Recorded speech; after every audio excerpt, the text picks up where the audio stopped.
गरिमामय मंच को नमन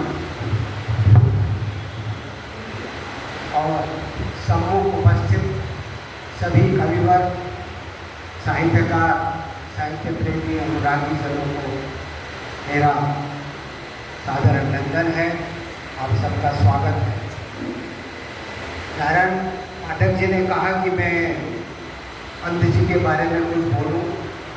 यहाँ सभी विद्वान हैं, सभी जानकार हैं और हम लोग हाई स्कूल इंटर से सूर्यकांत पंत जी की कविताओं से भी परिचित है, लेकिन अब आप लोग साहित्य के क्षेत्र में इतनी कर्मठता से काम कर रहे हैं तो सभी लोग जानते होंगे पंत जी के बारे में।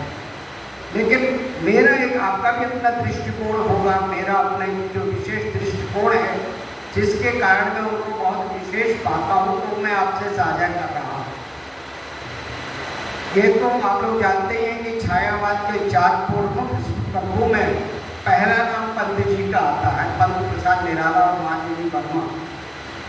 और पंत जी से छोटी महादेवी जी थी, बाकी दोनों इनसे बड़े थे, प्रसाद जी भी और निराला जी भी। उसके बाद भी पंत जी को 4 लोग विशेष सम्मान देते थे। इनका जन्म 30 मई 1900 को हुआ, महादेवी जी 1907 में हुई, निराला जी 1894 में और प्रसाद जी 1889 में। लेकिन इनको सब सम्मान देते थे। ये एक बड़ी विशेषता मैं इनके बारे में बता रहा हूँ। दूसरी बात, जैसे कि हमारे हिंदी साहित्य को बहुत वृहद उसमें 4 भागों में बांटा गया है। आदिकाल, वीर गाथा काल, भक्ति काल, रीति काल और आधुनिक काल। और आधुनिक काल को भी 4 भागों में बांटा है। भारतीय युग, द्विवेदी युग, छायावादी युग, प्रगतिवाद और प्रयोगवादी युग।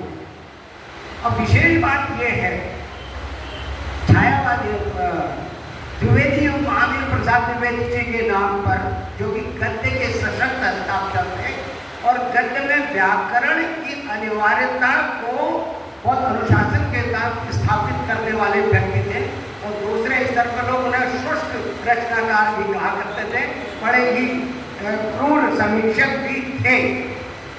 उनकी कांस्य की प्रतिमा जब 1964 में उनके 100 साल पूरे होने पर स्थापित की गई, तो स्थापना की गई पंत जी के नाम से 1964। पंत जी कौन? जो प्रकृति के सुकुमार कवि। हाँ, 1961 में इनको पद्म भूषण मिल चुका, 1968 में इनको ज्ञानपीठ पुरस्कार, उसके बाद रवींद्रनाथ नेहरू पुरस्कार मिला। लेकिन पंत जी को इतनी प्रतिष्ठा मिल गई थी कि एक अलग विधा के होने के बाद भी उनको पूरे हिंदी जगत के परिप्रेक्ष्य में विशेष सम्मान मिला। और द्विवेदी युग के प्रवर्तक महावीर प्रसाद द्विवेदी जी की कांस्य प्रतिमा को जब नागरिक उच्चारण सभा ने अनावृत करने की, स्थापना करने की बात करी, तो इनके हाथों से स्थापित की।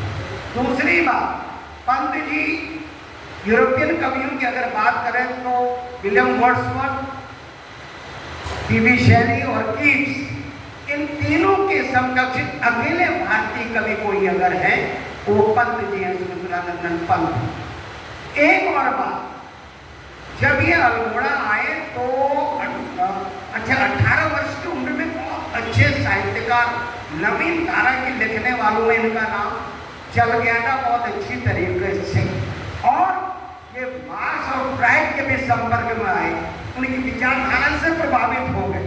लेकिन वही पंत जी कहाँ फ्राइड और मार्क्स जीवन की बिल्कुल भौतिक परिधि की बात करते हैं, कहाँ ये निसर्ग की गहनतम संवेदनशील प्रेम की अनुभूति पर रचना कर्म करते हैं।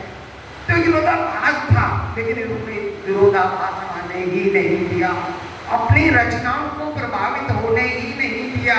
और अंत जीवन के अंतिम क्षणों में ये अरविंद घोष जी से प्रभावित हुए।